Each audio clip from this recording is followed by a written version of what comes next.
Hello, my students. Welcome. I'm Ellie at English Fun Zone. Today we're going to be talking about metaphors and similes. Hello, my students. Welcome. I'm Ellie at English Fun Zone. Okay, so before I get started, got it. And before I get started, I want to welcome everybody and to let you know that if you want to make a comment or have a question, you can post it in the chat box below, but you have to be subscribed to the channel. So please subscribe so you can participate in the chat. The other announcement I have is that on Monday, August 7th, I'm going to be doing a live stream on spelling rules. That'll be at 12:30 at Eastern Standard Time. So you can bring your spelling questions to that live stream. And on Wednesday, August 9th at 12:15, again, Eastern Standard Time, I'll be doing another live stream, but I don't know what it's going to be on yet. So I will post that on the calendar on my website. If you go to englishfunzone.com, the live stream tab will give you a calendar of events. I'll also post the link in the description box below for you. Then on Monday, August 14th, I'm going to be doing a video or posting a video on metaphors and similes. It's going to be like a quiz to test your knowledge about what you've learned today. And then on Wednesday, August 16th, I'm going to be doing another live stream. And again, I don't know what about just yet, but I will post that on the calendar as well. So if you want to check when I'll be doing these live streams, go to my website. All right, so that brings us to today's topic, which is metaphors and similes. Now, before we begin, I've had to set an alarm. So you might hear that.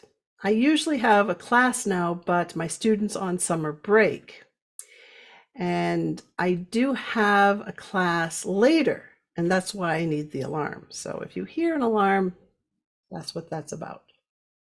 Sometimes I tend to get talking and get carried away and lose track of time. So that will help. Okay, so today, like I said, I'll be talking about the differences between a metaphor and a simile and give you some examples. The first question is, when do you use a metaphor? When do you use a simile? That's a good question. It's not just for poetry. See, you usually see them in poetry, but they aren't always for poems. People use metaphors and similes daily in all types of communication for a variety of purposes. And quite often, they don't even know that they're doing it, right? So if you're having trouble using metaphors and similes, here's how to tell them apart. A simile is a comparison between two things that aren't the same and that use words like and or as. So they use the words like or as. And an example is she's smart as a whip. I don't have a soundboard here to make a whip sound. Now, what does that mean? She's smart as a whip.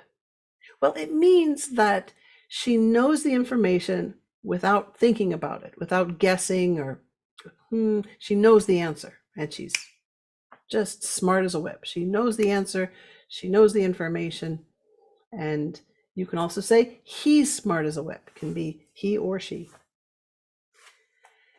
Now, similes can be positive, like this one. This is a positive simile. And another example of a simile would be, he's as dull as a rock. He's as dull as a rock. What does that mean? He's dull as a rock. Well, if you said boring, you're right. See, look at those rocks. They're not shiny, there's not really any color, they're dull, right? And this simile means that this person is boring. So you could say, he's as dull as a rock. Now, metaphor is a little bit different. It is a direct comparison between two things. And again, not the same. And we don't use words like, the words like or as. So we don't use the words like or as in a metaphor. So, for example, I could say, she's a fox, right? She's a fox. Or you could say, he's a fox. He's a fox. She's a fox. Now, I don't know how this became popular as a metaphor, but you will hear it. She's a fox, or he's a fox. And I'm sorry, I don't think foxes are sexy. I mean, that's a fox. so, okay. But that's the metaphor. She's a fox. He's a fox. Yeah, foxes are cute, but now, if I wanted to use fox in a simile, now I could use fox in a simile, and that would be, she's sly like a fox. She's sly like a fox. And sly, what does that mean? She's sly like a fox. What does that mean? It means she's cunning or deceitful. Okay? It can be a good thing or a bad thing to be sly like a fox. So if you're being deceitful, that could be a bad thing. Or if you're being cunning, that could be a good thing. So I could say that she's able to get people to do things by being sly. And she might be your colleague, for example, and is planning a surprise party. And she's planning this party for you, and she's trying to find out if you're gluten-free, or maybe what flavor of cake you like. And she might ask something like, have you seen all the gluten-free things in the store lately? See, without saying, are you gluten-free? That's not being sly. To say, have you seen all the gluten-free things in the store lately? You're going to get an answer, nah, I'm not gluten-free. I don't care about that. Or, yes, I have, and I'm so happy because I'm gluten-free. So you're going to get an answer. You're going to get the answer you want without asking it directly. And that's sly. So she's cunning. She's sly as a fox. She's sly like a fox. Okay, now we're going to look at some examples, and you're going to decide if it's a simile or if it's a metaphor. Okay, let's practice. See if you can tell which ones are which. Here's the first one.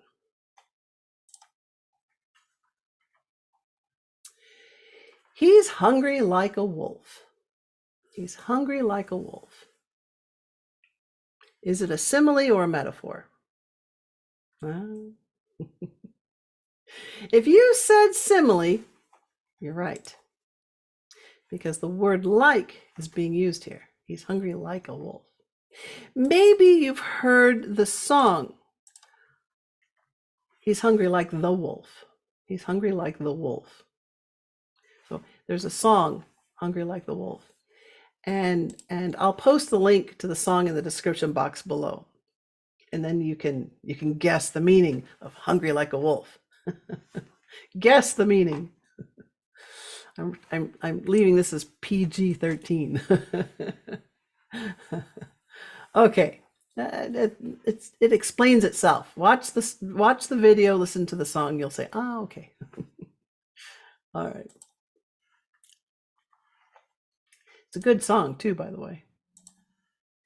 Here's the next one. I could eat a horse. Yep. That's a metaphor. I mean, she's not actually eating a horse. Ew. I know some people do eat horse. I know. When I was in China, there was horse meat. So I know there are some people that eat horse. But ew, I wouldn't eat horse. Would you? So this is not a literal or an actual definition. Right? She's not eating a horse. But I could eat a horse. I'm so hungry. I could eat a horse. It just means you're really, really, really, really, really hungry. All right, let's try the next one. He's an open book. He's an open book.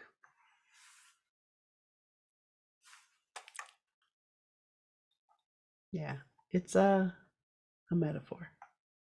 Did you get that one? Yeah. It's good to know. And it means that he has nothing to hide. And he will tell you the truth. So if you're like in a relationship, and say you're just started dating this person, or you just recently met this person, and you say, "Can I ask you a question?" or "Can I ask you a personal question?" The response could be, "Yeah, I'm an open book. I'm an open book." Or if someone asks you a personal question or asks you, "Can I ask you a personal question?" you could reply, "Sure, I'm an open book." Now, if if you don't want to answer a personal question, let's say you're afraid of what the question might be, you could say, "I don't know, that depends." That depends. It's a good answer. "Can I ask you a personal question?" Well, that depends. Because you don't know what that personal question is going to be. Is it going to be something really personal or so you could say, "Well, that depends." Now, the next one is one of my favorites. I like this one. He's cute as a button, or she's cute as a button, right? She's cute as a button. He's cute as a button. What is it? Is it a metaphor or a simile? Ah, if you said simile, that's right, because we're using the word as here. He says, he's cute as a button. Now, this one is great for babies and little children, young children, but you wouldn't say he's cute as a button. No. You would not say he's cute as a button. No. He's cute as a button. That's why we say it's for babies. It's for babies. Yeah. And yeah. But you could say he's tough as leather, right? He's tough as leather. Now, is that a metaphor or a simile? Simile, because we have the word as. And what does it mean? Yeah, he means that he's very strong, very healthy. Doesn't get sick very often. Doesn't get injured easily. He could fall off a cliff and walk away. I was like, wow, he's tough as leather. So he's very strong, healthy, and just doesn't get sick easily. Okay, if you have any questions, remember you have to be subscribed to this channel to participate in the chat. So and thanks for doing that. Thanks for subscribing. All right, here's the next one.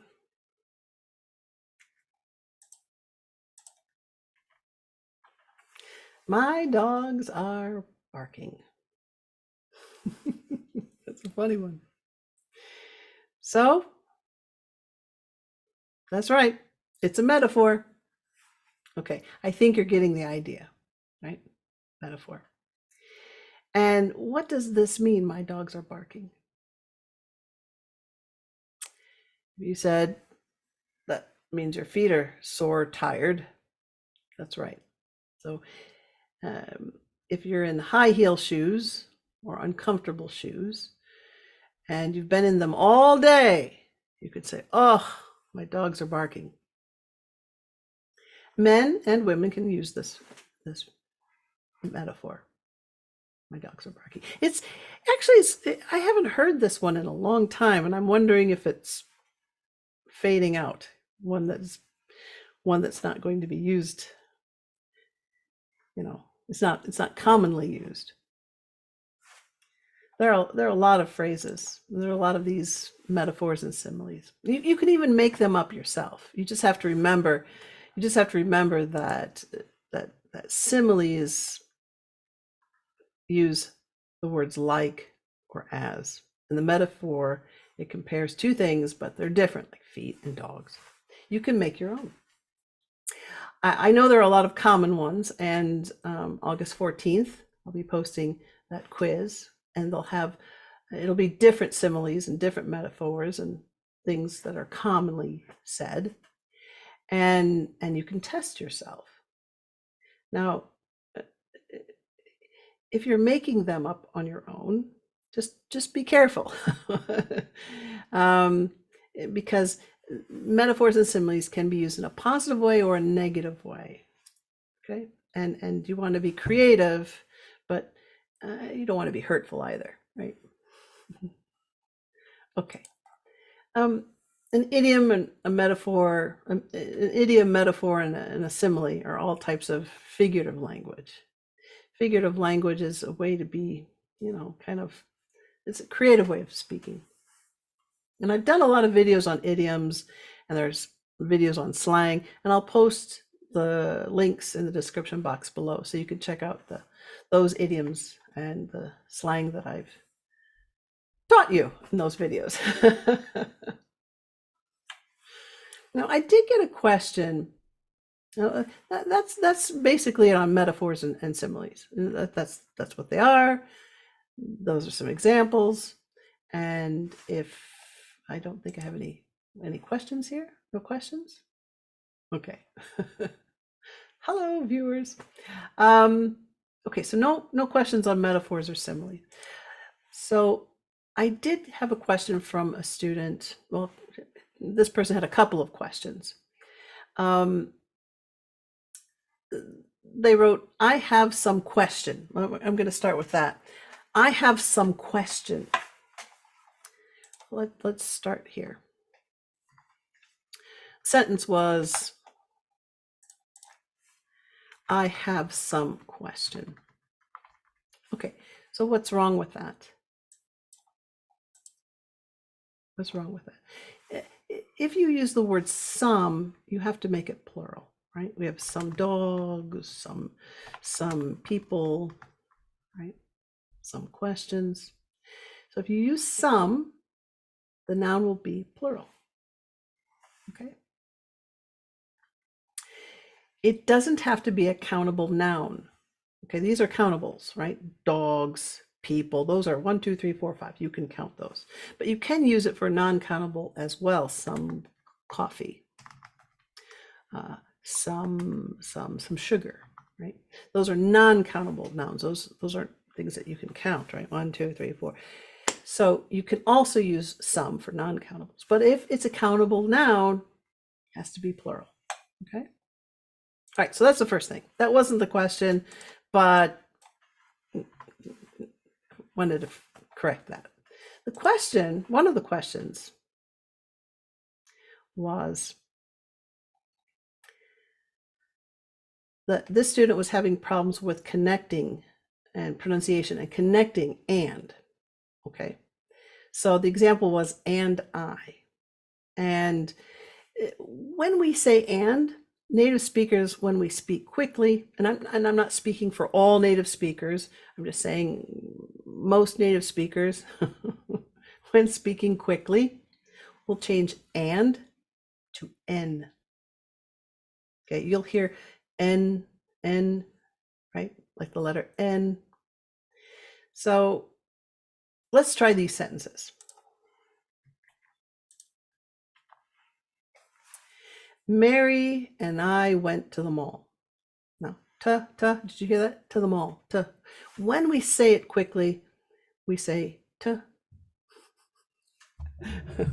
And it sounds really bad when I say it slow. I get comments quite often that say, well, I don't say it that way. Well, that's because I'm saying it slow, and you don't say this slowly. It's meant to say it quicker and more like a native. I slow it down so you can hear it and practice. Okay, so Mary and I went to the mall. I can't imagine trying to talk that way, but saying it faster. Mary and I went to the mall. Mary and I went to the mall. Mary and I went to the mall. You try it. Mary and I went to the mall. Mary and I went to the mall. Yeah. Okay. Okay.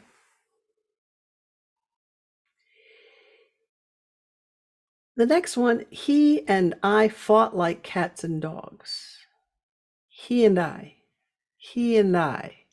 And I. And I. Now, we have a vowel here, and I, right? I. So sometimes, even with Mary and I, you might say that D sound. And I. Mary and I. And I, right? So you might hear Mary and I. He and I. He and I fought. Saying it faster, he and I fought like cats and dogs. Oh, did you get that? The simile or a metaphor? Yeah, simile, right? Like, he and I fought like cats and dogs. See, I got another and in there, and I'm saying and. He and I fought like cats and dogs. Oh, can you say that? He and I fought like cats and dogs. Again, he and I fought like cats and dogs. Okay. Oh, there's my first alarm. Okay. So this person also asked about and everything in everything. So let's take a look at that. And everything in everything. No, they're not the same. They're different. And we say the N, like letter N. And everything, and everything, and everything, and everything, and everything. Okay?